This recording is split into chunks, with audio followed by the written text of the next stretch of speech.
Greetings, humanitarians. It is time to take a look at what's going on in week 5. So we're getting close to halfway through this lovely summer term.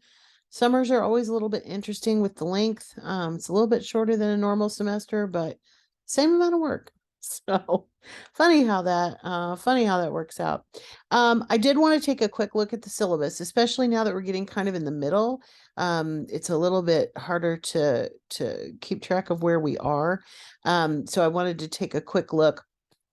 We are in the second week of the third module. So this is the week that we're going to be finishing up with the Civil War, Emancipation, and Reconstruction readings. And so that will mean that your what's due this week will be your second of the official reading responses.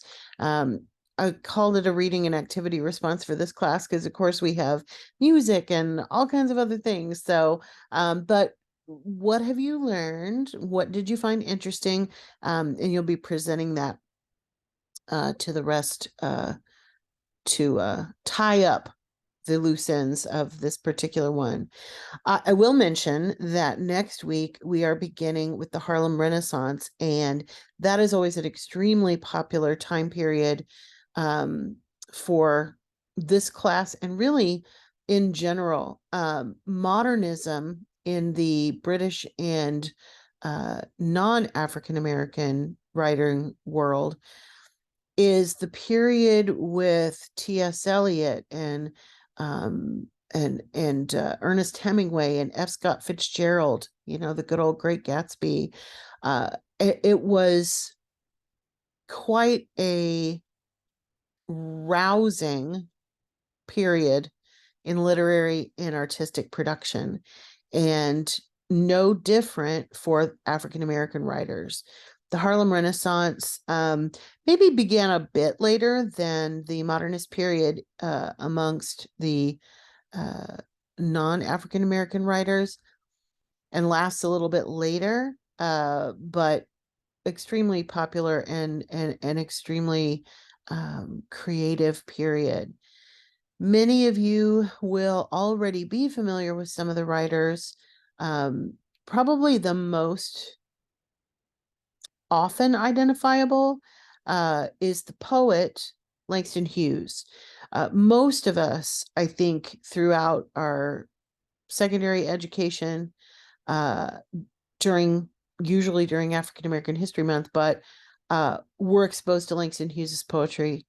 And other writers that you may be familiar with, Zora Neale Hurston, who is a Florida writer, and James Baldwin. There have been a lot of adaptations of James Baldwin's work, not fairly recently, to movies. Others that are super important, Richard Wright and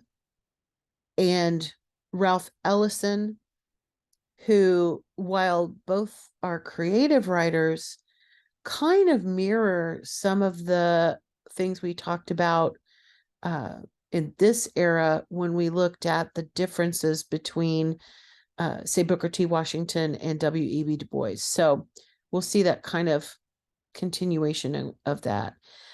So that's something to look forward to. We are also going to begin working on the research paper. So module 4 is a little bit longer than some of the other modules because you do have a research paper in it. That doesn't mean you have to use something from module 4 to write about.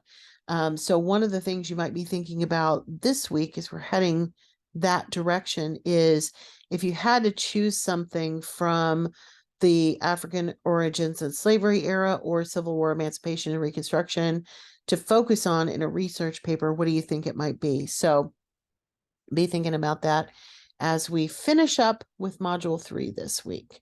All right, so let's open the modules page and turn on the student view so it looks normal. And we'll take a look at where we are. We've already gone over the outcomes last week. So just a reminder of what the resources are. You do have a course lecture. Most of you, of course, hopefully have already looked at that since we started this last week. There's a chapter in the patent book. If you have not already finished that, obviously one of the main goals here, if you didn't finish all the readings in the first week, is to do that. I mentioned Washington and Du Bois, very important dynamic with the thought and the philosophies of those two writers, because it's something that we will see going forward as well. So take a look at that. Ida B. Wells Barnett, who's a nonfiction writer. And then, as I mentioned last week, some of our first actual, what we might consider creative literature. I mean, poetry is considered creative, but this is the first time we've seen fiction from some of our authors. So Charles Chestnut's 2 short stories, and then some excerpts from James Weldon Johnson's novel, The Autobiography of an Ex-Colored Man. And then, of course, we have some information on music of the period. So once you've done that, hopefully you've completed your reading quiz, although I'm taping this on Sunday, so honestly, you may not be done with that yet, and that's okay, because due tonight. But then, of course, this coming week, you're going to be wanting to do your reading activity and response. Some of you already have started that. So it's the same as we've done before. You do need to have at least 3 readings, so your essay will be 5 or more paragraphs. You don't have to do outside research, but please do document the readings that we are using. We want to create good habits in terms of academic writing and documentation and things like that, because of course we are going to be doing a real official research paper. So you do want to have in-text citations as well as a works cited list. Obviously, since these are being posted on a discussion board, that works cited may not look like an official works cited, but as long as the list is there and you're making a good faith effort to cite your sources properly, you're going to be in great shape. One of the things I will note, and I'm Yusuf, I promise I'm not calling you out on this.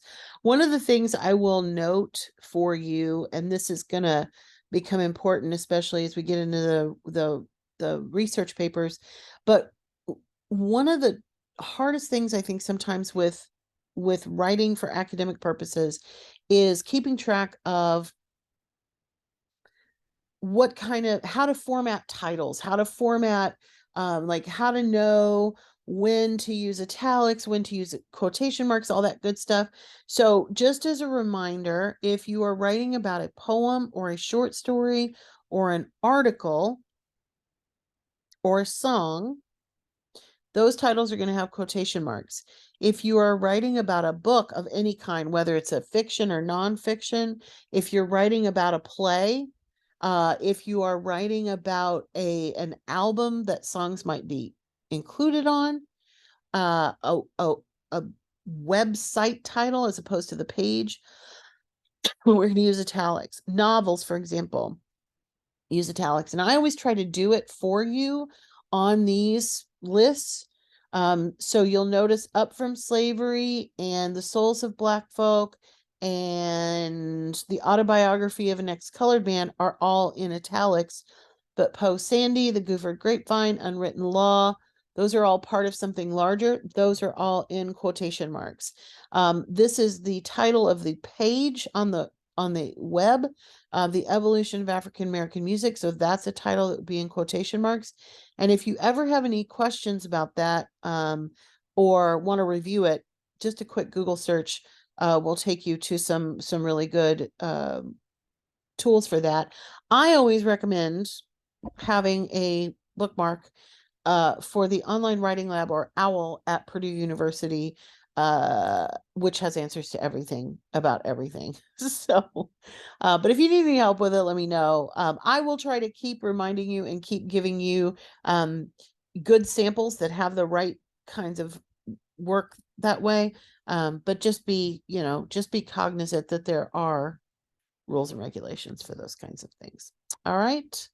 We'll talk more about researching the literature next week, but I will encourage you to maybe pick out a couple of original works that you're interested in and start doing some research on them using library search tools. Just, maybe start gathering some potential sources for that paper. But we'll talk about it in depth next week. All right. If you have any questions in the meantime, hit me up. And I will see you next week if I do not talk to you before then. Everybody take care.